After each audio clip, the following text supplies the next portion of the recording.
Hello dear students, मैं हूं SP Singh. आप देख रहे हैं मेरा चैनल थिंक साइकोलॉजिकली। ये नाम मैं बार बार इसलिए ले रहा हूं क्योंकि बहुत सारे बच्चे अब तक मुझे ये पूछते रहते, सर चैनल का नाम क्या है, लिंक क्या है। तो डियर स्टूडेंट्स, थिंक साइकोलॉजिकली ये मेरा एक टैग वर्ड ही था जिसे मैं क्लासरूम में अक्सर प्रयोग करता था। थिंक साइकोलॉजिकली, तो चैनल का नाम भी थिंक साइकोलॉजिकली है। अपनी सोच, थिंक, जो थिंकिंग है वो साइकोलॉजिकली डेवलप करिए। इसी आधार पर मैंने इसका नाम थिंक साइकोलॉजिकली रखा है। और अगली चीज ये कि साइकोलॉजी के ज्ञान की आवश्यकता केवल शिक्षकों को ही नहीं, माता पिता और बालकों को भी होनी चाहिए।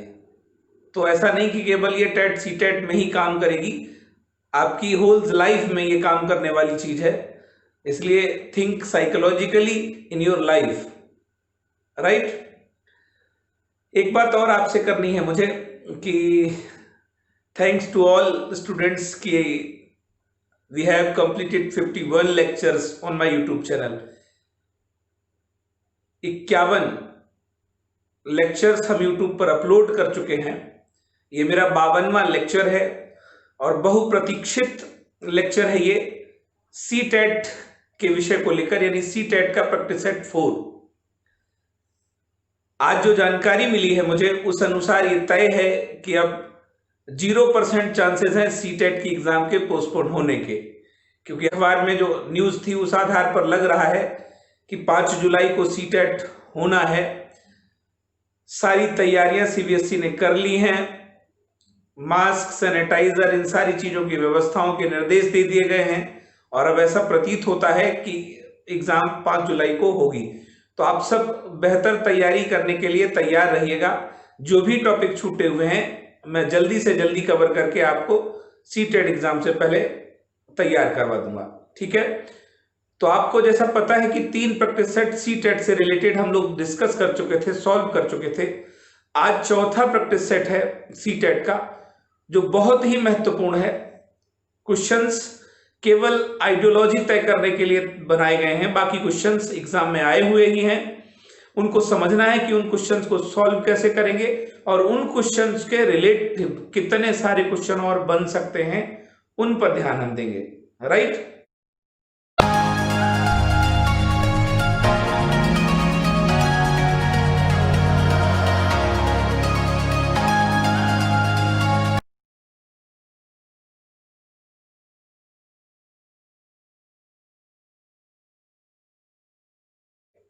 तो आप सब तैयार होंगे आज का प्रैक्टिस सेट सॉल्व करने के लिए। चलिए स्टार्ट करते हैं आज का practice set C TET practice set 4। आपकी स्क्रीन पर है।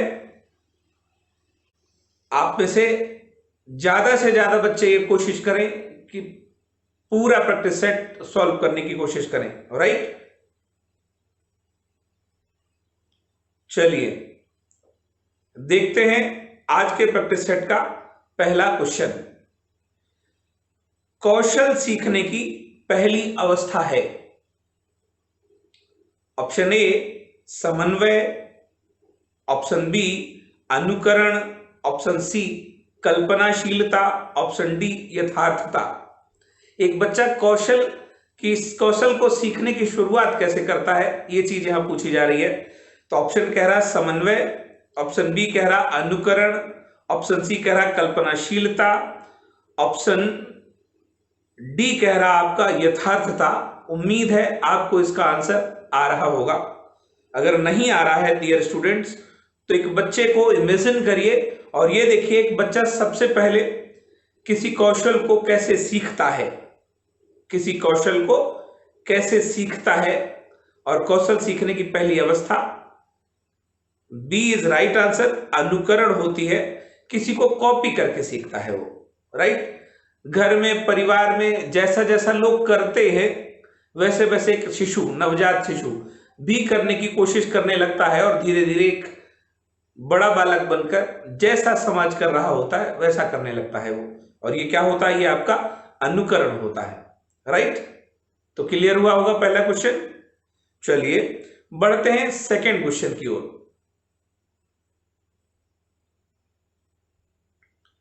क्वेश्चन नंबर 2, बाल विकास में ऑप्शन ए प्रक्रिया पर बल दिया जाता है, ऑप्शन बी वातावरण और अनुभव की भूमिका पर बल दिया जाता है, ऑप्शन सी गर्भावस्था से किशोरावस्था तक का अध्ययन सम्मिलित है, डी उपर्युक्त सभी। अगर आप सबको याद होगा तो मेरे ख्याल से मैं ये बात बहुत पहले क्लियर कर चुका हूं कि बहुत सारे क्वेश्चन जो सीटेट में उपर्युक्त सभी के नाम से आते हैं, ये सिर्फ और सिर्फ आपका पेशेंस चेक करने के लिए बनाए जाते हैं। तो डियर स्टूडेंट्स, हर बार उपर्युक्त सही नहीं होगा, कुछ और सोचना पड़ेगा, राइट। तो बाल विकास में सच पूछा जाए प्रक्रिया पर बल दिया जाता है। कौन सी प्रक्रिया? पहले तो बाल विकास की जैसे ही बात की जाएगी, जब तक शिशु बाल्यावस्था, किशोरावस्था, शैशवावस्था में बालक रहता है तब तक का अध्ययन होगा, राइट। इसलिए ए नहीं होगा आपका। वातावरण और अनुभव की भूमिका पर बल दिया जाता है, गलत हो जाएगा। सी आपका राइट हो जाएगा, गर्भावस्था से किशोरावस्था तक का अध्ययन सम्मिलित है। डी भी आपका गलत होगा, C will be right answer. Clear? चलिए बढ़ते हैं नेक्स्ट क्वेश्चन की ओर। क्वेश्चन नंबर 3, पुरुष और महिला की भूमिकाओं का निर्धारण समाज करता है। यह कथन बताता है कि, बहुत बहुत इंपॉर्टेंट क्वेश्चन है। अक्सर आप देखेंगे लैंगिक रूढ़वादिता या लैंगिकता से लेकर कोई ना कोई सवाल सीटेट में जरूर पूछा जाता है, वहीं से यह सवाल लिया गया है। पुरुष और महिला की भूमिकाओं का निर्धारण समाज करता है। साधारण सा स्टेटमेंट है कि किसी पुरुष और महिला की भूमिकाओं का निर्धारण किसके द्वारा होता है? समाज के द्वारा होता है। यह कथन बताता है कि लैंगिकता एक आनुवांशिक प्रतिभा है। अब आप देखेंगे निर्धारण समाज कर रहा है, राइट। तो आनुवांशिक प्रतिभा है, हम नहीं इस पर कार्य करेंगे। लैंगिकता एक अंतर्ज्ञानी अवतरण है। अब अंतर्ज्ञानी का मतलब किसी को आत्मज्ञान हो गया उस अनुसार, जी नहीं, ये भी नहीं होगा आपका। लैंगिकता एक सामाजिक अवतरण है, हम इस पर सोच सकते हैं। डी कह रहा लैंगिकता एक अंतर्निहित अवतरण है, डी गलत हो जाएगा आपका। कौन सा सही हो जाएगा डियर स्टूडेंट्स? सी आपका राइट हो जाएगा, राइट। कौन सा सही हो जाएगा? सी, लैंगिकता एक सामाजिक अवतरण है। जब कभी पूछा जाता है लिंग कैसी संरचना है, यह साधारण सा सवाल सीटेट में आया हुआ है। लिंग जैविक संरचना ना होकर सामाजिक संरचना होती है। क्यों होती है? कि स्त्री और पुरुष की भूमिकाओं का निर्धारण जीव विज्ञान नहीं कर रही है, समाज कर रहा है, ऐसे समझिए आप। स्त्री को क्या करना है, पुरुष को क्या करना, इसका निर्धारण समाज कर रहा है और समाज से ही पूछा जा रहा है, इसका मतलब सामाजिक अवतरण है। क्लियर हुआ होगा, राइट। चलिए बढ़ते हैं नेक्स्ट क्वेश्चन की ओर। क्वेश्चन नंबर 4, कक्ष में शिक्षक और शिक्षार्थी किस प्रकार जेंडर को डैश करते हैं, यह सीखने के वातावरण डैश। अब देखेंगे टिपिकल सा सवाल है, सीटेट का आया हुआ सवाल है, बट पूछा किससे जा रहा है? जेंडर से रिलेटेड ही पूछा जा रहा, लिंग से रिलेटेड ही पूछा जा रहा। किससे? लिंग से रिलेटेड ही पूछा जा रहा, राइट। लिंगीय भूमिकाएं जो होती हैं उनसे रिलेटेड ये पूछा जा रहा। कक्ष में बात चल रही है, तो क्लासरूम में अगर पूछा जाता है एक शिक्षक और शिक्षार्थी, दो आए, एक शिक्षक है और एक शिक्षार्थी है, किस प्रकार जेंडर को डैश, एक कह रहा परिभाषित करते हैं, यह सीखने के वातावरण को कम प्रभावी बनाता है। अब जेंडर भूमिका मोस्टली सच पूछा जाए अधिगम पर प्रभाव डालती है। लिंग भेद ही है जिसके कारण महिलाओं को शिक्षा से वंचित किया गया, तो यहां पर कम प्रभावी बनाता है, ये गलत हो जाएगा आपका। समझिए आप इस चीज को, राइट। ए आपका गलत हो जाएगा। इसका आधा पोर्शन तो मैं मान सकता था परिभाषित, लेकिन बी कह रहा है इसका लास्ट पोर्शन कह रहा है को कम प्रभावी बनाता है, गलत है ये। बी ऑप्शन कह रहा व्याख्यायित को व्याख्यायित करते हैं, एक्सप्लेन करते हैं, और कह रहा पर कोई करते हैं, यह सीखने के वातावरण कोई प्रभाव नहीं डालता, ये भी गलत हो गया, प्रभाव तो डालता है। राइट। सी कह रहा है निर्मित करते हैं, यह सीखने के वातावरण पर प्रभाव डालता है। बिल्कुल सही हो जाएगा आपका सी, विदाउट एनी डिस्कशन। अब देखेंगे कक्षा कक्ष में शिक्षक और शिक्षार्थी किस प्रकार जेंडर को निर्मित करते हैं। समाज के द्वारा बनाया जा रहा, राइट। कैसे उसे एक्सप्लेन करते हैं, यह सीखने के वातावरण को प्रभावित करता है या उस पर प्रभाव डालता है, इसलिए सी सही होगा। रूपांतरित करते हैं, क्षुब्ध करते हैं, ये नहीं सही होगा आपका, सी राइट हो जाएगा। अब एक सिंपल समझिए, अगर क्लासरूम में किसी जेंडर को लेकर टीचर या फिर स्टूडेंट्स बार बार इंफीरियरिटी दे रहे हैं, नीचा दिखा रहे हैं या फिर उसकी कमियां बता रहे हैं, तो यह सीखने को प्रभावित करेगा या नहीं करेगा? बिल्कुल करेगा, राइट। मनोवैज्ञानिक रूप से प्रभावित करता है, और मनोवैज्ञानिक कारण ही है महिलाओं को हर बार ये कहा जाता है वो कमजोर होती हैं, कमजोर होती हैं, कमजोर होती हैं, लेकिन जी नहीं। साइंस कहती है कि महिलाएं पुरुषों से ज्यादा शक्तिशाली होती हैं।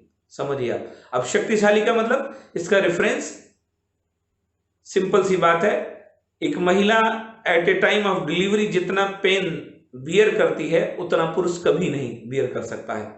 इसलिए महिलाएं कमजोर नहीं है, महिलाएं भी ताकतवर हैं। तो C will be right. I hope clear हुआ होगा सबका। चलिए बढ़ते हैं नेक्स्ट क्वेश्चन की ओर। क्वेश्चन नंबर 5, विकास कभी न समाप्त होने वाली प्रक्रिया है, यह कथन विकास के किस सिद्धांत से संबंधित है? बहुत बहुत इंपॉर्टेंट, बाल विकास के सिद्धांतों से रिलेटेड। विकास कभी न समाप्त होने वाली प्रक्रिया, विकास अनवरत चलने वाली प्रक्रिया, राइट। तो निरंतरता का सिद्धांत, बाल विकास का पूरा लेक्चर अपलोड है आपका बाल विकास के सिद्धांतों को लेकर, समय निकालिए एक बार अवश्य पढ़िए आप।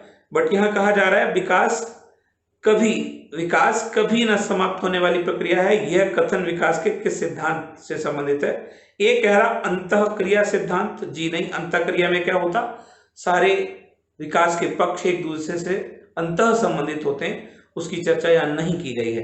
निरंतरता का सिद्धांत बिल्कुल सही हो जाएगा आपका। एकीकरण का सिद्धांत, एकीकरण के सिद्धांत में क्या होता, पहले पूर्ण अंग और फिर उसके भागों का संचालन होता है। डी कह रहा अंतः संबंधित सिद्धांत है, इनसे इनका कोई संबंध नहीं होगा। कौन सा सही हो जाएगा आपका? बी सही हो जाएगा, राइट। क्यों सही हो जाएगा? विकास कभी न समाप्त होने वाली प्रक्रिया है, इस आधार पर ही। क्लियर हुआ? चलिए बढ़ते हैं नेक्स्ट क्वेश्चन की ओर। क्वेश्चन नंबर 6, बच्चों को संकेत देना और आवश्यकता पड़ने पर सहयोग देना उदाहरण है। ऑप्शन ए अनुबंधन का, ऑप्शन बी मॉडलिंग का, ऑप्शन सी पाड़ ढांचा, ऑप्शन डी प्रबलन का। अगर आप समझ पाए होंगे सवाल को तो क्लियर हो गया होगा ये। बच्चों को संकेत देना तथा आवश्यकता पड़ने पर सहयोग देना, राइट। सहयोग देना, अगर उसे नीड पड़ रही है, नीड के समय अगर सहयोग करेंगे तो क्या बन जाएगा डियर स्टूडेंट्स? ये बन जाएगा आपका स्कैफोल्डिंग, राइट। और स्कैफोल्डिंग एक इंग्लिश वर्ड है जिसमें क्या होता है, सीखने वाले को वयस्कों के द्वारा मदद की जाती है सीखने में, और वही आपका सहयोग है। ये क्या बन जाएगा? पाड़ ढांचा बन जाएगा, सी। स्कैफोल्डिंग को हिंदी में पाड़ अथवा ढांचा बोलते हैं। इसमें क्या होता है, किसी वयस्क के द्वारा अधिगमकर्ता की मदद की जाती सीखने में। और क्यों की जाती है? क्योंकि उसके अधिगम का क्षेत्र ZPD का विस्तार करने का कार्य किया जाता है, ZPD, राइट। वाइगोत्स्की की थ्योरी अपलोड है लेक्चर में, मैं बोल चुका हूं 51 लेक्चर अपलोडेड, ये 52 लेक्चर है। तो आप अगर समय निकाल कर पढ़ेंगे तो आपका भला श्योर हो जाएगा। मैंने एक एक सिलेक्टेड टॉपिक से जुड़े हुए सारे लेक्चर अपलोड किए हैं, राइट। चलिए क्लियर हुआ होगा, पाड़ ढांचा है। बढ़ते हैं नेक्स्ट क्वेश्चन की ओर। क्वेश्चन नंबर 7, निम्नलिखित में से कौन सा विकास का सिद्धांत नहीं है? सीटेट की खास पहचान होती है नकारात्मक सवाल पूछने का, तो आप समझिए यहां पर पूछा जा रहा नहीं है। देखेंगे आप, निम्नलिखित में से कौन सा विकास का सिद्धांत नहीं है? ऑप्शन ए कह रहा विकास परिवर्त्य है, ऑप्शन बी कह रहा विकास जीवन पर्यंत होता है, सी कह रहा विकास सार्वभौमिक है, तथा सांस्कृतिक संदर्भ से अप्रभावित रहता है। डी कह रहा विकास वंशानुक्रम में वातावरण से प्रभावित होता है। बाल विकास पर खास तौर से सबसे पहले अगर क्लियर की जाए तो उसमें पॉजिटिव को चुनना है हमें। किसको? जो है, नहीं है अपने आप मिल जाएगा, मुझे याद रखना। विकास परिवर्त्य है, बिल्कुल सही है, परिवर्तनीय है विकास। समझिए आप, विकास आज है, कल उससे परिवर्तित होगा, राइट। विकास जीवन पर्यंत होता, बिल्कुल सही है, विकास जीवन पर्यंत। अभी आप पिछले क्वेश्चन में पढ़कर आए हो। सी कह रहा है विकास सार्वभौमिक है, बिल्कुल सही बात है, विकास सार्वभौमिक सभी में होता है तथा सांस्कृतिक संदर्भ से अप्रभावित रहता है। गलत हो गया, प्रभावित होता है डियर स्टूडेंट्स, राइट, ये गलत हो गया है।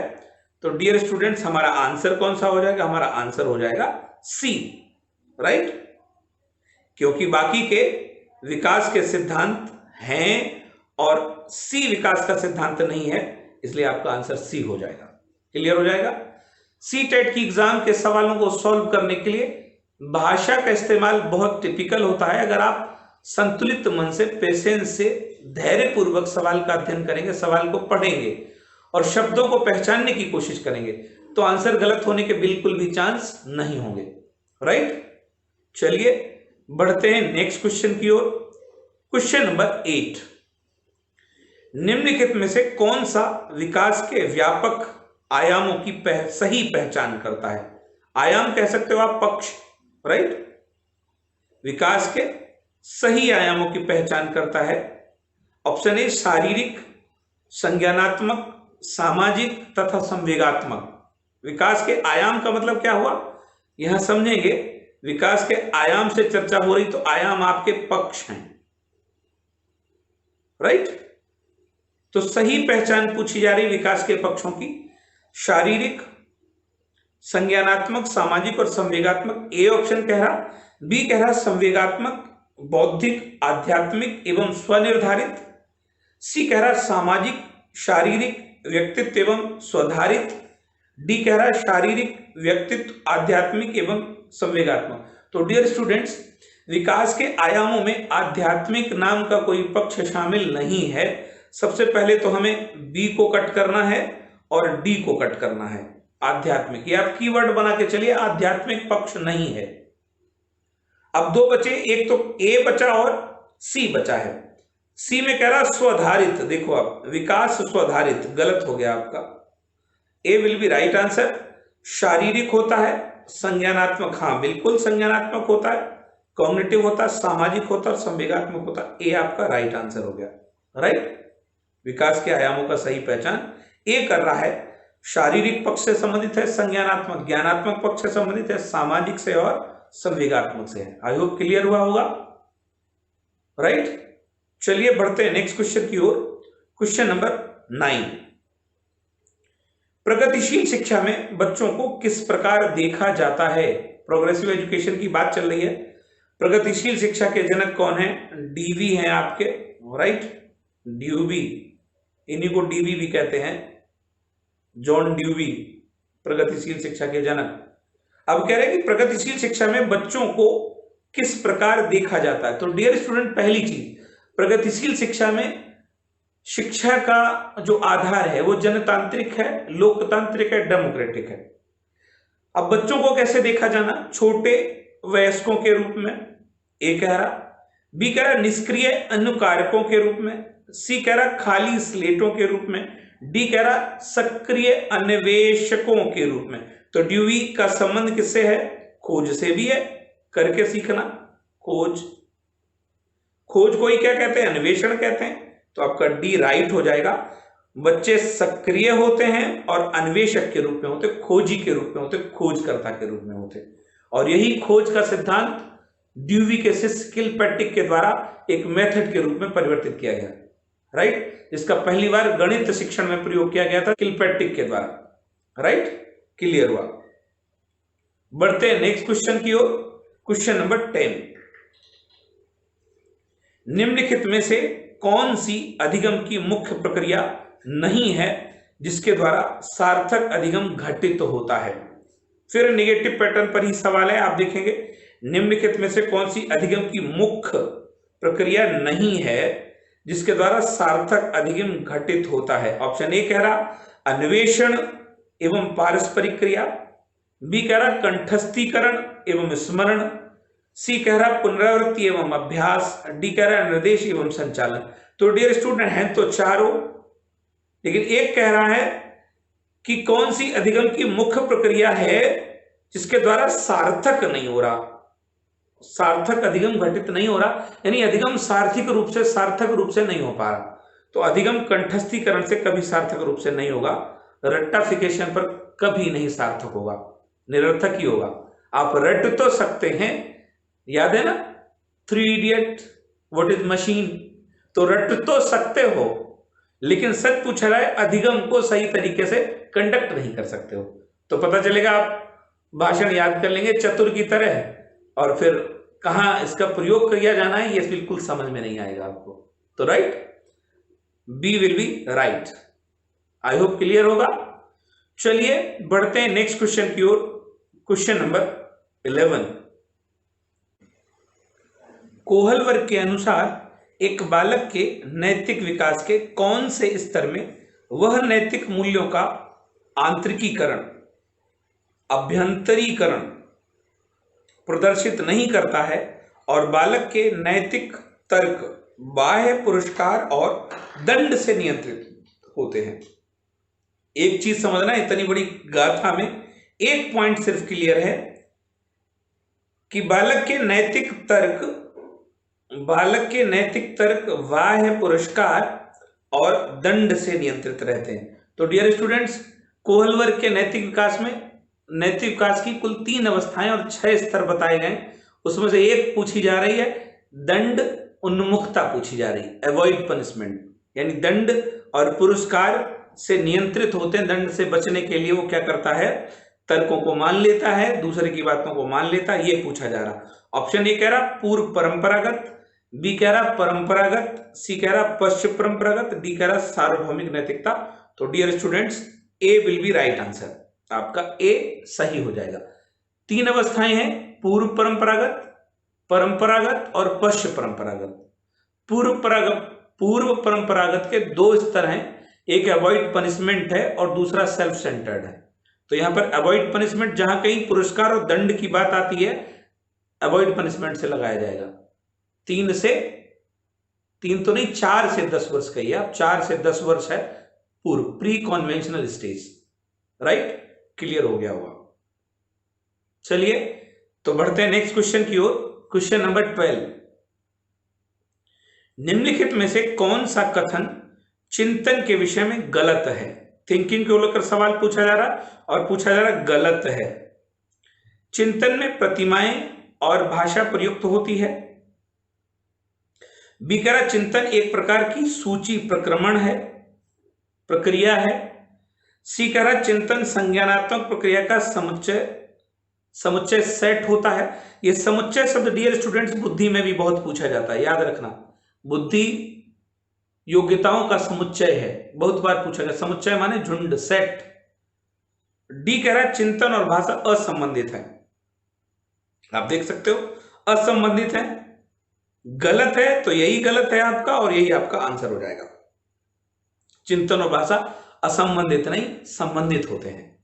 राइट, चलिए बढ़ते हैं नेक्स्ट क्वेश्चन की ओर। Question number 13। निम्नलिखित में से बुद्धि की कौन सी श्रेणी हार्वर्ड गार्डनर द्वारा उनके बहुबुद्धि सिद्धांत में नहीं सुझाई गई है?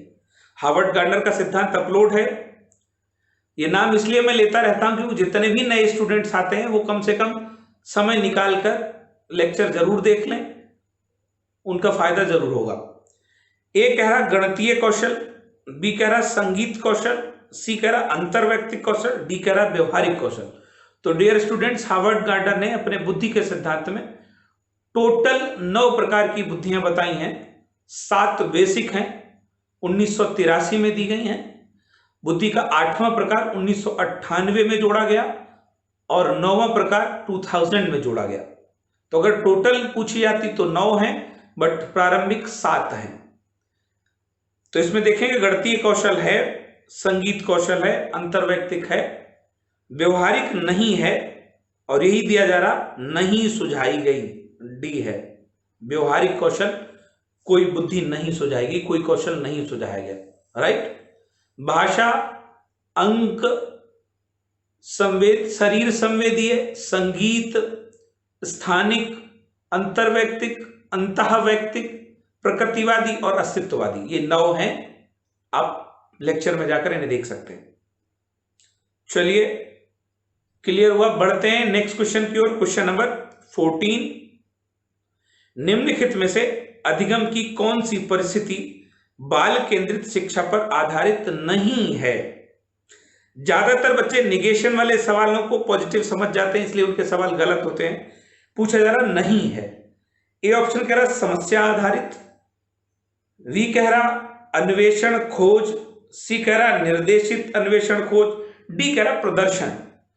तो समझिए आप, यहां पूछा जा रहा निम्नलिखित में से अधिगम से रिलेटेड पूछा गया कौन सी परिस्थिति चाइल्ड सेंटर्ड शिक्षा पर आधारित नहीं, बाल केंद्रित पर आधारित नहीं है। तो डियर स्टूडेंट, बाल केंद्रित पर तो प्रदर्शन आधारित नहीं होगी, राइट। प्रदर्शन हो सकता आपके लिए अच्छी होगी, लेकिन बच्चों के लिए अच्छी नहीं होगी। क्यों? उनके लिए तो एक ही सेंटेंस लगा हुआ, वो कौन सा लगा, करके सीखना सबसे अच्छा है, आप इसे करवाइए करके सीखने को, प्रदर्शन से बेहतर होगा ये, राइट। चलिए बढ़ते हैं नेक्स्ट क्वेश्चन की ओर। क्वेश्चन नंबर 15, निम्नलिखित में से कौन सा आंतरिक अभिप्रेरणा का उदाहरण नहीं है, इंटरनल मोटिवेशन का। अभिप्रेरणा कितने प्रकार की होती है, 2 प्रकार की होती है, एक बाह्य और एक आंतरिक, राइट। और यही आपकी सकारात्मक नकारात्मक में परिवर्तित होती है। बट यहां इस बार पूछा जा रहा है इस क्वेश्चन में कौन सा आंतरिक अभिप्रेरणा का उदाहरण नहीं है। ए कह रहा दुश्चिंता, बी कह रहा उपलब्धि की आवश्यकता, सी कह रहा आकांक्षा स्तर, डी कह रहा प्रशंसा। तो dear students, D will be right, प्रशंसा। आंतरिक अभिप्रेरणा का उदाहरण नहीं है, यह बाह्य अर्जित है, समझिए आप, राइट। चलिए बढ़ते हैं नेक्स्ट क्वेश्चन की ओर। क्वेश्चन नंबर 16, सतत और व्यापक मूल्यांकन के विषय में निम्नलिखित में से कौन सा कथन गलत है। सारे क्वेश्चन बहुत सिलेक्टेड हैं, नेगेटिव पूछा जा रहा। ए कह रहा यह विद्यालय आधारित तो मूल्यांकन है, बी कह रहा इसमें विद्यार्थियों के सभी पक्ष सम्मिलित होते हैं, सी कह रहा इनमें निदानात्मक मूल्यांकन सम्मिलित नहीं है, डी कह रहा इसके लिए औपचारिक और अनौपचारिक दोनों प्रवृत्तियां प्रयोग में की जाती हैं। तो डियर स्टूडेंट, सवाल निगेशन पैटर्न पर, सतत और व्यापक मूल्यांकन के विषय में निम्नलिखित में से कौन सा कथन गलत है। तो जैसे ही सतत और व्यापक मूल्यांकन की बात आएगी तो डियर स्टूडेंट उपचारात्मक और निदानात्मक साथ में होंगे। यहां सी कह रहा है इसमें निदानात्मक मूल्यांकन सम्मिलित नहीं है, आपका सी राइट आंसर हो जाएगा, सी गलत होगा, राइट। यहां पर होना चाहिए था इसमें निदानात्मक मूल्यांकन सम्मिलित है, लेकिन यहां लिखा नहीं है, इसलिए ये आपका आंसर हो जाएगा। क्लियर हुआ। चलिए बढ़ते हैं नेक्स्ट क्वेश्चन की ओर। क्वेश्चन नंबर 17, बालकों की सामाजिक दक्षता के विकास के लिए निम्नलिखित में से कौन सी परवरिश शैली अधिकतम प्रभावी है। कौन सी परवरिश शैली सबसे अधिक प्रभावी होगी, किसके लिए, सामाजिक दक्षता के लिए, राइट। ए कह रहा अधिनायकवादी, नेगेटिव वर्ड है अधिनायक, कभी सही नहीं होगा आपका चाइल्ड सेंटर्ड में। बी कह रहा लापरवाह, गलत हो गया। सी कह रहा प्राधिकारिक, बिल्कुल सही होगा। सामाजिकरण दक्षता या सामाजिक दक्षता के लिए जब आप आधिकारिक रूप से जिम्मेदारी लेंगे तभी वो सही होगा, कृपालु भी गलत हो जाएगा। इस हिसाब से सी सही हो जाएगा आपका राइट आंसर। क्लियर हुआ। चलिए बढ़ते हैं नेक्स्ट क्वेश्चन की ओर। क्वेश्चन नंबर 18, एक बालक जो किसी एक विशेषता लक्षण जैसे दुश्चिंता या सामाजिकता में उच्च और निम्न है। सवाल को बहुत अच्छे से समझना है। एक बालक जो किसी विशेषता में उच्च और निम्न है। अब उच्च और निम्न किसमें है? जैसे दुश्चिंता या सामाजिकता, राइट। बाद के वर्षों में भी इसी तरह रहता है, यह कथन निम्न में से महत्व को बल देता है। किस महत्व को बल देता है, यह चीज पूछी जा रही है आपकी। ए कह रहा आनुवंशिकी के, बी कह रहा वातावरण के, सी कह रहा आनुवंशिक और वातावरण के, डी कह रहा परिपक्वता के। तो डियर स्टूडेंट्स, ए आपका राइट हो जाएगा, राइट। संकोच खास तौर से दुश्चिंता, सामाजिकता, जिस वातावरण में वो रहेगा, जैसे लक्षण लेकर आएगा उसी अनुसार उसमें ये चीजें घटित होंगी, इसलिए आपका ए सही हो जाएगा, राइट। इसी तरह रहता है यह कथन। किधर जा रहा है ये? एक पक्ष पर जा रहा, आनुवंशिकी के, और जो प्रकृति पोषण से संबंधित है, वंशानुक्रम पर बल देता है, राइट। चलिए बढ़ते हैं नेक्स्ट क्वेश्चन की ओर। क्वेश्चन नंबर 19, संवेग की प्रकृति निम्नलिखित में से कौन से कथन से सही रूप में प्रकट होती है?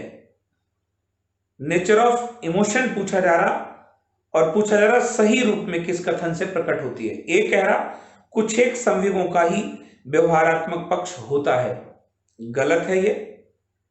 बी कह रहा संवेग जीव की स्थायी अवस्था है, जैसे हैं वैसे ही रहेंगे, गलत है ये।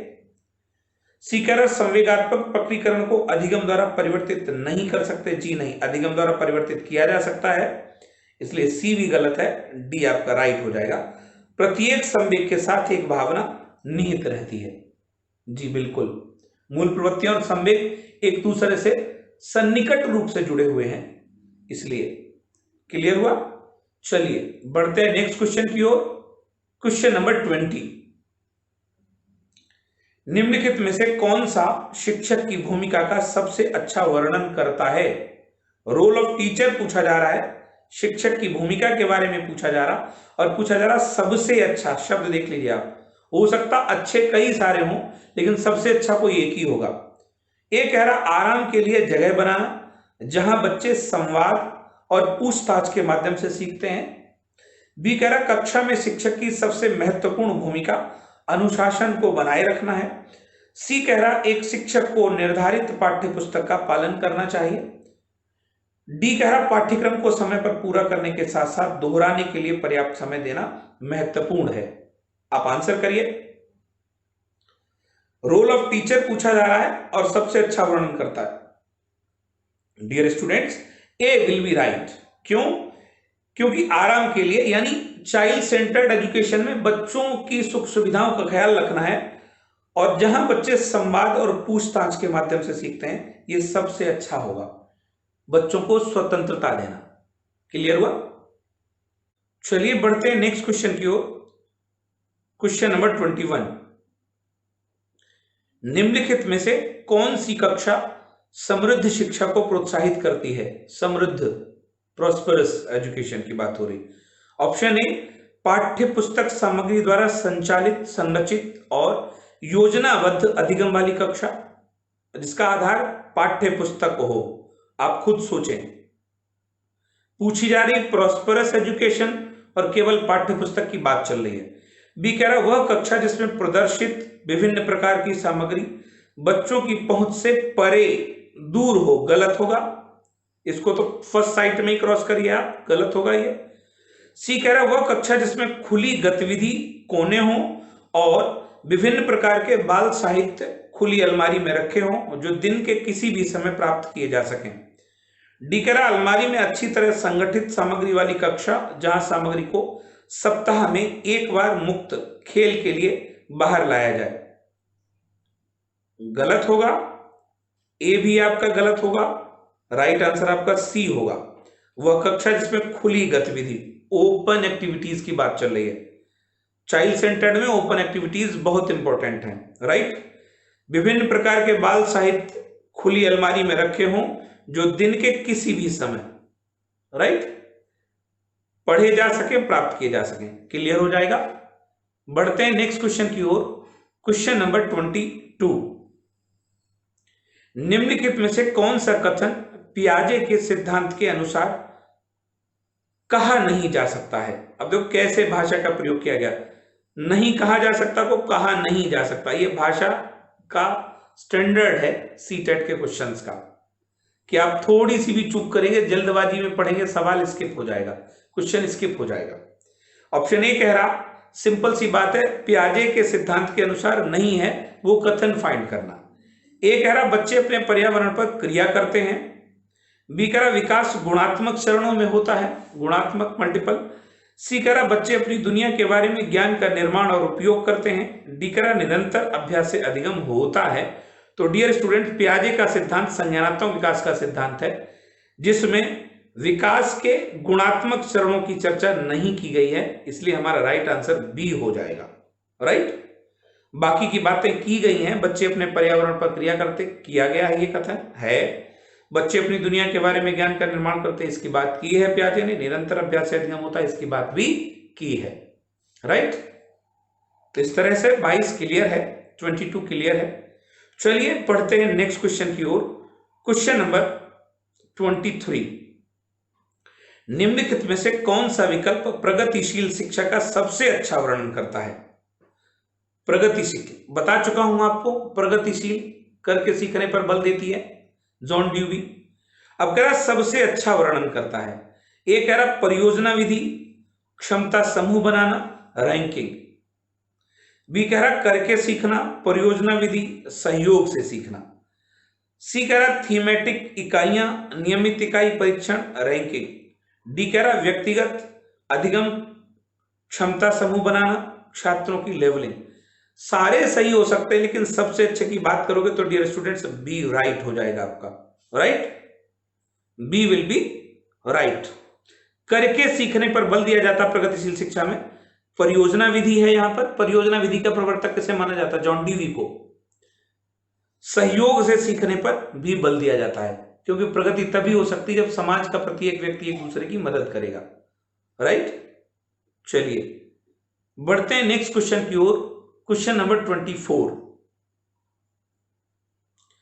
सामाजिक आर्थिक रूप से वंचित पृष्ठभूमि से आने वाले बच्चों को कक्षा के माहौल की आवश्यकता होती है। जो अब वंचित समावेशी शिक्षा में विशेष प्रकार के बालक शामिल किए जाते हैं, जिन्हें एक कैटेगरी वंचित बालकों की भी है। वंचित बच्चे वो जो किसी कारण से सरकारी सुख सुविधाओं का लाभ नहीं ले पाते हैं, वंचित बच्चों की श्रेणी में है वो। राइट, अब उनके बारे में बात चल रही है। सामाजिक आर्थिक रूप से वंचित पृष्ठभूमि से आने वाले बच्चों को कक्षा के माहौल की आवश्यकता होती है। जो किस कक्षा माहौल की आवश्यकता होती है? सिंपल सी बात समझिए। एक कह रहा बच्चों को उनकी क्षमताओं के आधार पर वर्गीकृत करना, गलत है। जब वंचित है तो उसकी क्षमता तो वैसे भी कम होगी, बेचारा कम वाली श्रेणी में जाएगा, और वर्गीकरण समावेशी में एक्सेप्टेड नहीं है। बी कह रहा उनको अच्छा व्यवहार सिखाता है। कैसे? कक्षा का माहौल उनको अच्छा व्यवहार एकदम से कैसे सिखा देगा? सी कह रहा उनके सांस्कृतिक और भाषाई ज्ञान को महत्व देता है तथा उनका उपयोग करता है। C will be right, perfect answer होगा, क्योंकि उनसे भी बहुत सारे बच्चों को बहुत कुछ सीखने को मिलता है। वो भी अपनी व्यक्तिगत कुशलताएं, क्षमताएं लेकर क्लास में आते हैं। डी कह रहा उनकी भाषा के उपयोग को हतोत्साहित, हतोत्साहित नेगेटिव वर्ड है। आपका कौन सा सही हो जाएगा? सी सही हो जाएगा। राइट, चलिए पढ़ते हैं नेक्स्ट क्वेश्चन की ओर। क्वेश्चन नंबर 25, निम्न में से कौन सा विकास का सिद्धांत नहीं है? एक बार पुनः निगेशन पर, विकास का सिद्धांत नहीं है। नंबर ऑफ थ्योरीज अगर पूछी जाती चाइल्ड डेवलपमेंट की तो कंफर्म नहीं है, बट बहुत सारे हैं। अगर सारे पढ़े जाएं, मैंने लेक्चर पूरा बनाया है जिसमें बहुत सारे कंसीडर किए हैं बाल विकास के नियम और सिद्धांत, वो भी आप पढ़ सकते हो। यहां पूछा जा रहा कौन सा नहीं है। एक कह रहा अनुकूलित प्रत्यावर्तन का सिद्धांत, वी कह रहा निरंतर विकास का सिद्धांत, सी कह रहा परस्पर संबंध का सिद्धांत, डी कह रहा समान प्रतिमान का सिद्धांत। तो डियर स्टूडेंट्स, प्रत्यावर्तन, अनुकूलित प्रत्यावर्तन का सिद्धांत विकास का सिद्धांत नहीं है, और हमारा आंसर कौन सा हो जाएगा? हमारा आंसर ए ही हो जाएगा। बाकी के 3 बाल विकास के सिद्धांत हैं। निरंतर विकास का सिद्धांत है, परस्पर संबंध का सिद्धांत है, समान प्रतिमान का सिद्धांत है। राइट, चलिए बढ़ते हैं नेक्स्ट क्वेश्चन की ओर। क्वेश्चन नंबर 26, निम्नलिखित में से कौन सी विशेषता प्रतिभावान शिक्षार्थी की है? जीनियस एजुकेशन में जीनियस बॉय की पूछी जा रही है एजुकेशन में। ए कह रहा यदि कक्षा की गतिविधियां अधिक चुनौतीपूर्ण नहीं होती हैं तो कम प्रेरित अनुभव करता है और ऊब जाता है, जीनियस बॉय। बी जीनियस समझ पा रहे हैं आप, जिसका आईक्यू लेवल बहुत ज्यादा है, औसत से अधिक। बी कह रहा वह बहुत तुनक मिजाज होता है। तुनक मिजाजी का मतलब समझते हो, बात बात पे चढ़ जाने वाला। सी कह रहा वह रस्मी व्यवहार करता है, जैसे हाथ थपथपाना। रस्मी व्यवहार का आशय क्या लगाया गया? हाथ थपथपाना, डोलना, ऐसा कुछ, लहराना, बल खाना। डी कह रहा वह आक्रामक व कुंठित तो हो जाता। बिल्कुल सारे के सारे गलत हैं ये तीनों, ए आपका राइट होगा। प्रतिभाशाली शिक्षार्थी की प्रमुख विशेषता, यदि कक्षा की गतिविधियां अधिक चुनौतीपूर्ण, चैलेंजिंग नहीं होती हैं तो कम प्रेरित, उसे कम प्रेरणा मिलती है। जैसे ही चैलेंजिंग होती हैं वो सेल्फ मोटिवेटेड होता है। जटिल कार्य करने में उसे बहुत आनंद आता है, अन्यथा वो ऊब जाता है। तो ए विल बी राइट। क्लियर हुआ? चलिए बढ़ते हैं नेक्स्ट क्वेश्चन की ओर। क्वेश्चन नंबर 27, भाषा विकास के लिए सबसे संवेदनशील निम्नलिखित में से कौन सा है? संवेदनशील समय, संवेदनशील टाइम पूछा जा रहा, आयु पूछी जा रही है, निम्नलिखित में से कौन सा है? ए कह रहा मध्य बचपन का समय, मध्य बचपन। वी कह रहा वयस्कावस्था। अब भाषा विकास की बात चल रही तो सबसे पहले जो नहीं हो सकते उनको क्रॉस कर लो आप। वयस्कावस्था से कोई मतलब नहीं होगा, एडल्टहुड से। जन्म पूर्व का समय, इससे भी कोई मतलब नहीं होगा। ए और सी में आपको चुनना है। मध्य बचपन, मध्य बचपन लगभग पहुंचता है ये आपका 8 से 10 वर्ष के आसपास, समझिए आप, राइट।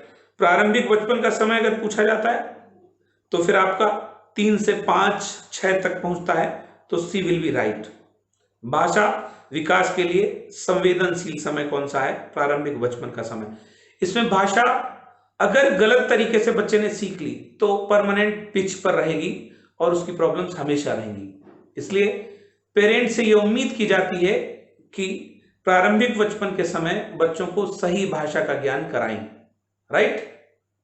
चलिए बढ़ते हैं नेक्स्ट क्वेश्चन की ओर। क्वेश्चन नंबर 28, लेओ वाइगोत्स्की के अनुसार संज्ञानात्मक विकास का मूल कारण है। लेओ वाइगोत्स्की, देखिए अब आ गया संज्ञानात्मक विकास का एक पक्ष। समझिए, लेव वाइगोत्स्की के सिद्धांत को सामाजिक सांस्कृतिक विकास का सिद्धांत कहते हैं, लेकिन यदि कहीं संज्ञानात्मक शब्द का प्रयोग किया जाए तो गलत नहीं होगा।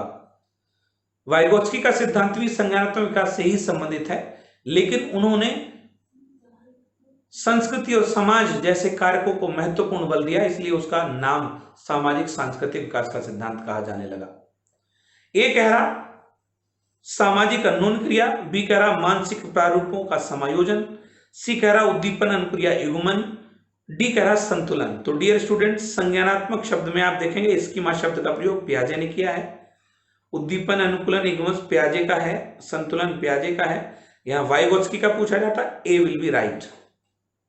क्लियर हुआ? सामाजिक अन्योन क्रिया बिल्कुल सही होगा। चलिए बढ़ते हैं नेक्स्ट क्वेश्चन की ओर। क्वेश्चन नंबर 29, अपनी कक्षा को व्यक्तिगत भिन्नताओं से निपटने के लिए शिक्षक को चाहिए। अब व्यक्तिगत भिन्नताएं, इंडिविजुअल डिफरेंसेस की बात चल रही है। एक टीचर से बोला जा रहा है कि इससे कैसे निपटे वो क्लासरूम में। ये कह रहा बच्चों को उनके अंकों के आधार पर अलग करना गलत होगा आपका। बी कह रहा बच्चों से बातचीत करे और उनके दृष्टिकोण को महत्व दे, हम सोच सकते हैं इस पर पॉजिटिव। सी कह रहा विद्यार्थियों के लिए कठोर नियम लागू करना गलत हो गया। डी कह रहा शिक्षण और आकलन के समान मानक तरीके समान भी नहीं हो सकते क्योंकि व्यक्तिगत भिन्नताएं हैं, हर बच्चा दूसरे बच्चे से अलग है। तो डियर स्टूडेंट्स, राइट आंसर आपका कौन सा हो जाएगा? बी। बच्चों से बातचीत करे और उनके दृष्टिकोण को महत्व दे। क्लियर? चलिए बढ़ते हैं नेक्स्ट क्वेश्चन की ओर। क्वेश्चन नंबर 30, विविध प्रकार की सामाजिक, आर्थिक और सांस्कृतिक पृष्ठभूमि के बच्चों से युक्त कक्षा सभी विद्यार्थियों के अधिगम अनुभव को बनाती है। यह कथन है ऑप्शन ए सही, क्योंकि बच्चे अपने साथियों से अनेक कौशल सीखते हैं। बी कह रहा सही, क्योंकि इससे कक्षा अधिक श्रेणीबद्ध दिखाई देती है। सी कह रहा गलत, क्योंकि यह अनावश्यक स्पर्धा की ओर ले जाता है। डी कह रहा गलत, क्योंकि यह बच्चों के लिए दुविधा उत्पन्न कर सकता है। भाई विविध पृष्ठभूमि, विविध सामाजिक पृष्ठभूमि की बात चल रही है, तो जब कभी विविध भाषा, विविध पृष्ठभूमि की बात चले तो यह पॉजिटिव होगा पेडागोजी में। यहां पर कौन सा सही हो जाएगा आपका? ए सही हो जाएगा। सही है, क्योंकि बच्चे अपने साथियों से अनेक कौशल सीखते हैं। श्रेणीबद्ध का यहां कोई मतलब नहीं होगा।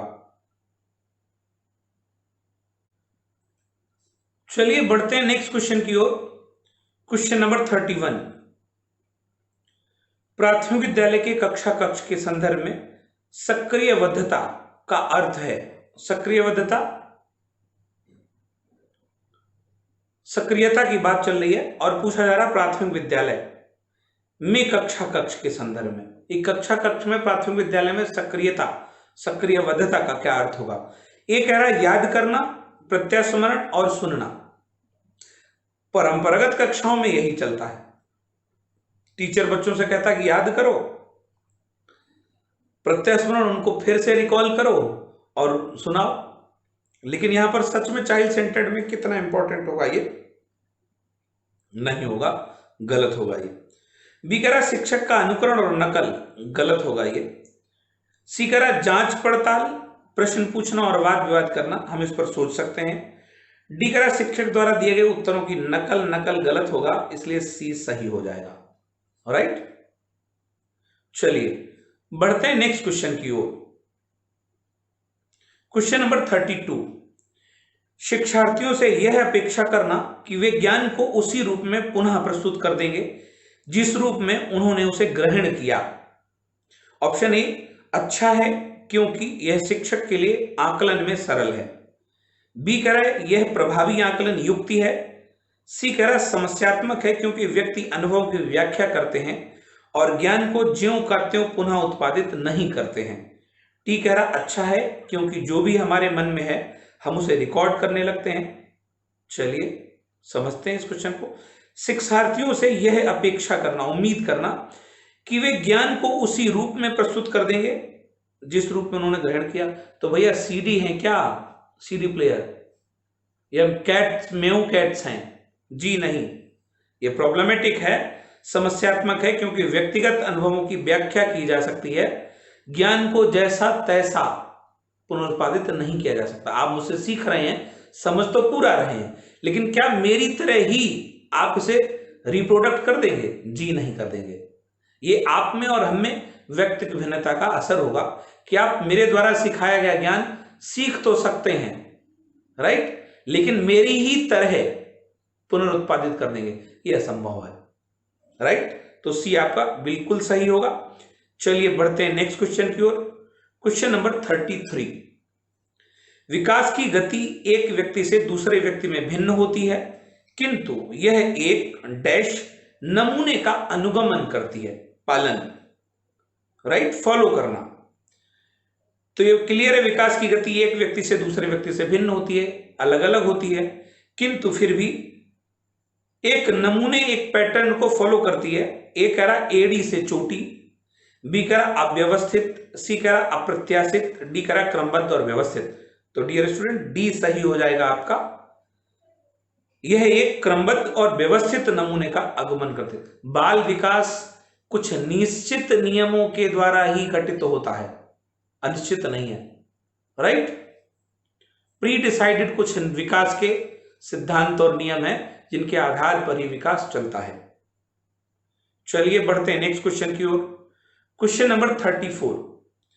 पियाजे के अनुसार बच्चों का चिंतन वयस्कों से डैश में भिन्न होता है बजाय डैश के। ये क्वेश्चन मैंने कई जगह मैंने भी पढ़ा और आपने भी पढ़ा होगा, अलग अलग बुक्स में अलग अलग क्लासिफिकेशन दे रहे हैं। इवन तो यूट्यूब पर कई लेक्चर या कई सारे टीचर्स भी इसकी व्याख्या गलत तरीके से कर रहे हैं, बट साधारण समझिए आप इसको। पियाजे के अनुसार पूछा जा रहा, दो में कंपैरिजन किया जा रहा है, एक तो बच्चे में और एक वयस्क में, और चिंतन के बारे में बात चल रही है। बच्चे का चिंतन वयस्क से, ये कह रहा मात्रा में, बच्चे का चिंतन की मात्रा ज्यादा हुई है वयस्क की ज्यादा हुई, तो एक गलत हो जाएगा आपका। बच्चे का चिंतन आकार में वयस्कों से अधिक होगा, मूर्तपरकता में, गलत हो जाएगा। सी कह रहा प्रकार चिंतन, बच्चे का चिंतन वयस्कों से प्रकार में भिन्न होता है बजाय मात्रा के। सी विल बी राइट। कैसे? बच्चे का चिंतन प्रकार में कई सारा है, बहुत सारी चीजें ऐसी हैं जिनमें कुछ भी नहीं है लेकिन फिर भी बच्चा चिंतन कर रहा है, जबकि वयस्कों का चिंतन मात्रा में अधिक होता है। राइट, मात्रा वयस्कों की ज्यादा होगी और प्रकार किसका ज्यादा होगा? प्रकार बच्चों का ज्यादा, बच्चों के चिंतन का ज्यादा होगा। कभी कभी आपने देखा वो दरवाजे के पीछे भी एक ऐसी आकृति उसके मन में है जो नहीं है, वो भी है हुआ, तो ये चिंतन बड़े का नहीं होता है। इसलिए टाइप्स कहिए, प्रकार कहिए तो बच्चे के ज्यादा हो जाएंगे, और मात्रा कहेंगे तो फिर वयस्क की ज्यादा हो जाएगी। क्लियर हो जाएगा। चलिए बढ़ते हैं नेक्स्ट क्वेश्चन की ओर। क्वेश्चन नंबर 35, निम्नलिखित में से कौन सा व्यवहार बच्चे की अधिगम नियोगिता की पहचान करता है? ये क्वेश्चन भी कई बार गलत गलत तरीके से परिभाषित कर दिया कई सारे लोगों ने, इसलिए कंफ्यूजन है। मैंने जानबूझकर ये सवाल आपका सबमिट किया है ताकि आपका कंफ्यूजन दूर हो।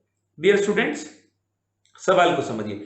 निम्नलिखित में से कौन सा व्यवहार बच्चे की अधिगम नियोगिता की पहचान की बात कर रहा है? अब दो चीजें हैं, एक तो अधिगम नियोगिता लर्निंग डिसेबिलिटी, और एक लर्निंग डिसेबिलिटी की पहचान, दो चीजें हो गई। एक कह रहा मनोभाव का जल्दी जल्दी बदलना, मूड स्विंग्स। बी कह रहा अपमानजनक व्यवहार। सी कह रहा बी को डी, वॉच को 100, 21 को 12 लिखना। डी कह रहा कम अवधान विस्तार और उच्च शारीरिक गतिविधियां। इसमें ज्यादातर बच्चे कंफ्यूज होते हैं और सही आंसर कौन सा लगा बैठते हैं? वो बेचारे सी लगा बैठते हैं। राइट, जबकि मैं कह रहा हूं यहां पूछा जा रहा पहचान, ना कि लर्निंग डिसेबिलिटी। सी आपका लर्निंग डिसेबिलिटी है, ना कि पहचान है। ए विल बी राइट। मनोभाव का जल्दी जल्दी बदलना अधिगम नियोगिता की पहचान करता, आइडेंटिफिकेशन। जिस बच्चे में अधिगम नियोगिता का लक्षण होता है उसके चेहरे के हाव भाव बहुत जल्दी जल्दी बदलते हैं, चेहरे का रंग बदलता रहता है। क्लियर हुआ? तो यहां अधिगम नियोगिता नहीं पूछी गई थी, अधिगम नियोगिता की पहचान पूछी गई थी। क्लियर हुआ होगा? चलिए देखते हैं क्वेश्चन नंबर 36। एक बच्चा जो आंशिक रूप से देख सकता है, ऑप्शन ए बिना किसी विशेष प्रावधान के उसे नियमित विद्यालय में डालना चाहिए। बी कह रहा उसे शिक्षा नहीं देनी चाहिए क्योंकि वह उसके किसी काम की नहीं है। सी कह रहा उसे अलग संस्थान में डालने की आवश्यकता है। डी कह रहा उसे विशेष प्रावधान करते हुए नियमित विद्यालय में रखना चाहिए। तो डियर स्टूडेंट, समावेशी शिक्षा का कॉन्सेप्ट डी सही है। विशेष प्रावधान करते हुए नियमित विद्यालय में रखना उचित है। समावेशी शिक्षा की वकालत आरटीई और एनसीएफ 2005 ने की है। इसमें बच्चों को अधिगमकर्ता मानते हुए बिना किसी भेदभाव के नियमित विद्यालय में रखने की बात कही गई है, विविध शिक्षण पद्धतियां अपनाते हुए। राइट, तो डी क्लियर होगा। चलिए बढ़ते हैं नेक्स्ट क्वेश्चन की ओर। क्वेश्चन नंबर 37, निम्न में से कौन सा पिछड़ेपन का कारण नहीं है? बैकवर्ड चाइल्ड का पूरा लेक्चर मैंने अपलोड किया, यहां पूछा जा रहा पिछड़ेपन का कारण नहीं है। ऑप्शन ए कह रहा सामान्य बुद्धि का अभाव, जितनी बुद्धि चाहिए उतनी नहीं है, तो ये तो होगा। बी कह रहा शारीरिक दोष, ये तो होगा। अगर कहीं शारीरिक दोष है, कोई ब्लेम है, तो आपको पता पिछड़ापन हो सकता है बच्चे में। विशिष्ट पिछड़ापन बिल्कुल स्पेशल। डी कह रहा स्वस्थ वातावरण, आपका डी राइट आंसर हो जाएगा। स्वस्थ वातावरण होगा तो ये कोई कारण नहीं होगा पिछड़ेपन का। स्वस्थ वातावरण में बच्चे के पिछड़ने के चांस कम होंगे। राइट, क्लियर है? चलिए बढ़ते हैं क्वेश्चन नंबर 38 की ओर। तर्क, जिज्ञासा तथा निरीक्षण शक्ति का विकास होता है डैश की आयु पर। ऑप्शन ए 7 वर्ष, ऑप्शन बी 11 वर्ष, ऑप्शन सी 9 वर्ष, ऑप्शन डी 6 वर्ष। तो अगर पता होगा प्याजे की अवस्थाएं, प्याजे के संज्ञानात्मक विकास की अवस्थाएं 0 से 2, 2 से 7, 7 से 11 है, 11 वर्ष के बाद। तो अब देखिए आप, कहा जा रहा तर्क, जिज्ञासा, निरीक्षण की शक्ति का विकास डियर स्टूडेंट्स 11 से बाद होगा, औपचारिक संक्रिया अवस्था में, अंतिम अवस्था में। राइट, क्लियर हुआ होगा। चलिए बढ़ते हैं नेक्स्ट क्वेश्चन की ओर। क्वेश्चन नंबर 39, निम्नलिखित में से कौन सा वृद्धि और विकास के सिद्धांतों से संबंधित नहीं है? ऑप्शन ए कह रहा है निरंतरता का सिद्धांत, ऑप्शन बी कह रहा है वर्गीकरण का सिद्धांत, सी कह रहा है समन्वय का सिद्धांत, डी कह रहा है वैयक्तिकता का सिद्धांत। बाल विकास में वृद्धि और विकास की बात की जा रही है, विकास में वृद्धि और विकास की, और पूछा जा रहा है कि सिद्धांतों से संबंधित नहीं है नेगेटिव पैटर्न पर। तो डियर स्टूडेंट, वी राइट होगा आपका, वर्गीकरण का सिद्धांत नहीं है। निरंतरता का सिद्धांत बार बार आ चुका है, कई बार आ चुका ये है। समन्वय आपका अंतः संबंधित है, अंतः प्रक्रियात्मक, और व्यक्तिगत भिन्नता का मतलब हर बच्चा दूसरे बच्चे से भिन्न है, तो 3 है। बी आपका नहीं है वर्गीकरण का सिद्धांत, और ये क्लियर हो जाएगा। राइट, चलिए बढ़ते हैं नेक्स्ट क्वेश्चन की ओर। क्वेश्चन नंबर 40, शिक्षार्थियों के बीच अधिगम शैली में अंतर का कारण हो सकता है। अधिगम शैली में अंतर का कारण पूछा जा रहा है 40 क्वेश्चन में। शिक्षार्थी की समाजीकरण प्रक्रिया, बी कह रहा शिक्षार्थी द्वारा अपनाई गई विचारणा नीति, सी कह रहा परिवार की आर्थिक स्थिति, डी कह रहा बालक का लालन पालन। तो dear students, B will be right. शिक्षार्थी द्वारा अपनाई गई विचारणा नीति ये अधिगम शैली में अंतर का कारण हो सकती है, बाकी के नहीं होंगे। राइट, चलिए बढ़ते हैं नेक्स्ट क्वेश्चन की ओर। क्वेश्चन नंबर 41, बच्चों में ज्ञान की रचना करने और अर्थ का निर्माण करने की क्षमता होती है, इस परिप्रेक्ष्य में एक शिक्षक की भूमिका है। ऑप्शन ए संप्रेषक और व्याख्याता की, ऑप्शन बी सुगमकर्ता की, ऑप्शन सी निर्देशक की, ऑप्शन डी तालमेल बैठाने वाले की। तो समझिए आप, बच्चों में ज्ञान की रचना करने और अर्थ का निर्माण करने की क्षमता स्वयं होती है। जी हां, होती है। जब बच्चों में होती है तो टीचर आगे आगे क्यों कूदेगा भाई? उसे क्या करना है? उसे सुगमकर्ता के रूप में कार्य करना है।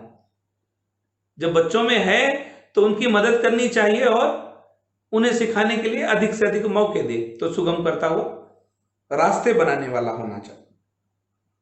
चलिए बढ़ते हैं नेक्स्ट क्वेश्चन की ओर।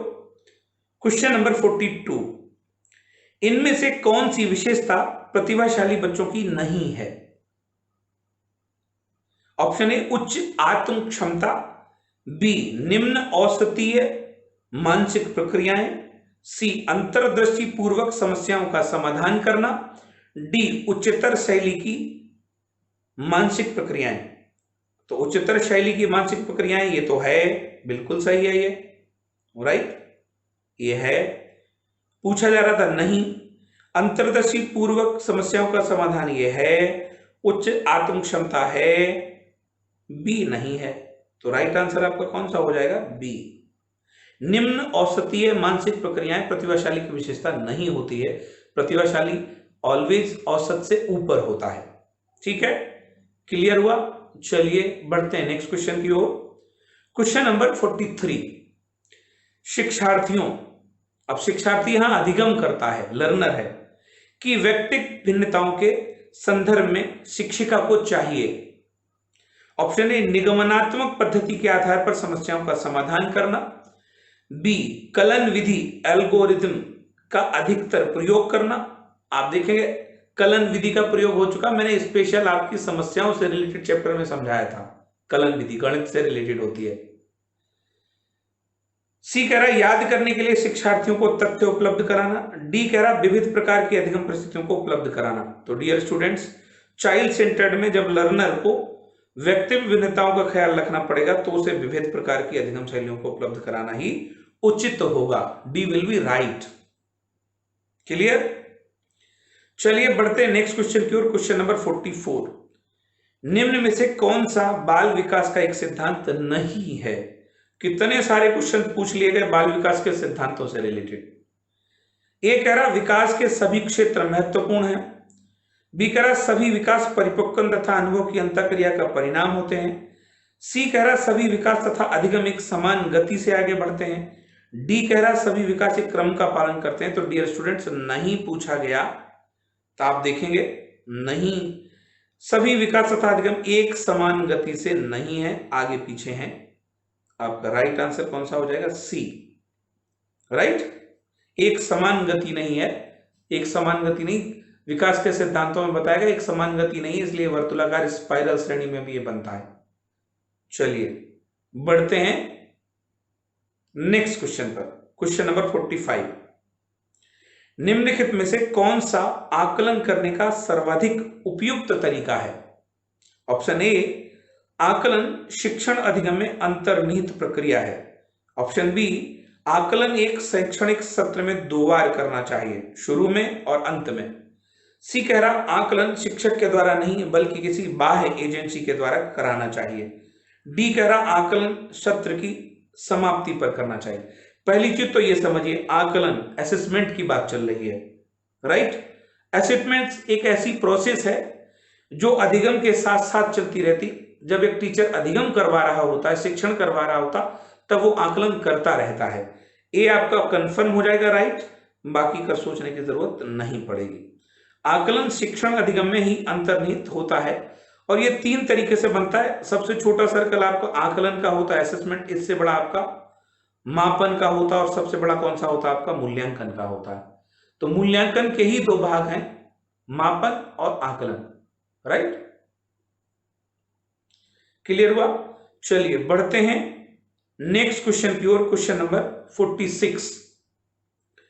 जनसंचार माध्यम समाजीकरण का एक महत्वपूर्ण माध्यम बनते जा रहे हैं। नीचे दिए गए कथनों में से कौन सा सबसे उपयुक्त कथन है? ऑप्शन ए, समाजीकरण केवल माता पिता और परिवार के द्वारा किया जाता है। गलत है ये, और भी तो संसाधन होते हैं समाजीकरण के, सोशलाइजेशन के। बी कह रहा संचार माध्यमों की पहुंच बढ़ रही है और जनसंचार माध्यम अभिव्यक्ति मूल्य और विश्वासों को प्रभावित करता है। सी कह रहा बच्चे संचार माध्यमों के साथ प्रत्यक्ष रूप से अंतःक्रिया नहीं कर सकते हैं। डी कह रहा संचार माध्यम पदार्थों के विज्ञापन के, तो बी आपका राइट हो जाएगा। डियर स्टूडेंट्स, यहां पर एक शब्द छूटा है, जनसंचार माध्यम की पहुंच बढ़ रही है, राइट। बी आपका परफेक्ट हो जाएगा। जनसंचार माध्यम की पहुंच बहुत अंदर तक है। जनसंचार माध्यम अभिव्यक्ति मूल्य और विश्वासों को प्रभावित भी करते हैं। आप देखते हैं व्हाट्सएप, सोशल मीडिया ने कितना ज्यादा, फेसबुक ने कितना ज्यादा लोगों की लाइफ को प्रभावित किया है, ठीक है। चलिए बढ़ते हैं नेक्स्ट क्वेश्चन की ओर, क्वेश्चन नंबर 47। बच्चे किस प्रकार से सीखते हैं? नीचे दिए गए कथनों में से कौन सा इस प्रश्न के विषय में सही नहीं है? नहीं पूछा गया, निगेशन पर। ऑप्शन ए कह रहा बच्चे तब सीखते हैं जब वे संज्ञानात्मक रूप से तैयार होते हैं। बच्चे अनेकों प्रकार से सीखते हैं। बच्चे सीखते हैं क्योंकि वे स्वाभाविक रूप से प्रेरित होते हैं। बच्चे केवल कक्षा में सीखते हैं। तो डियर स्टूडेंट्स, नेगेटिव सवालों का केवल कीवर्ड है, जिस ऑप्शन में केवल शब्द का प्रयोग होता है वो नहीं होता है, और आंसर हमारा डी हो जाएगा, राइट। चलिए बढ़ते हैं नेक्स्ट क्वेश्चन की ओर, क्वेश्चन नंबर 48। एक औसत बुद्धि वाला बच्चा यदि भाषा को पढ़ने एवं समझने में कठिनाई प्रदर्शित करता है तो यह संकेत देता है कि बच्चा डैश का लक्षण प्रदर्शित कर रहा है। एक सामान्य औसत बुद्धि वाला लड़का है, भाषा को पढ़ने और समझने में कठिनाई प्रदर्शित करता, तो भाषा को पढ़ने और समझने में कठिनाई क्या कहलाता? आपका पठन अक्षमता कहलाता, डिसलेक्सिया। अधिगम अक्षमताओं का पूरा चैप्टर पढ़ा हुआ है, आप पढ़ सकते हैं। लेखन अक्षमता डिस्ग्राफिया होती है आपकी। गणितीय अक्षमता डिस्कैलकुलिया, गति समन्वय डिस्प्रेक्सिया होगी आपकी। ये कौन सी होगी? Dyslexia. D will be right, पठन अक्षमता। 49 क्वेश्चन देखते हैं। मध्य बाल्यावस्था में भाषा डैश के बजाय डैश अधिक है। तो मध्य बाल्यावस्था की बात चली, मैं उदाहरण दे चुका था 8 वर्ष से आगे, 8 से 10 के आसपास समझिए आप इसको। अब उसमें पूछा जा रहा भाषा डैश के बजाय, तो 8 से 10 वर्ष में। ये कह रहा समाजीकृत, क्या 8 से 10 वर्ष में समाजीकृत होती है? समाजीकृत के बजाय अहं केंद्रित होती है, अहं केंद्रित अपने लिए। बी कह रहा जीववादी समाजीकृत। सी कह रहा परिपक्व अपरिपक्व। डी कह रहा अहं केंद्रित समाजीकृत। आई होप क्लियर होगा आपका ए राइट होगा। समाजीकृत के बजाय अहं केंद्रित ज्यादा होती है, राइट। चलिए बढ़ते हैं लास्ट क्वेश्चन की ओर, क्वेश्चन नंबर 50।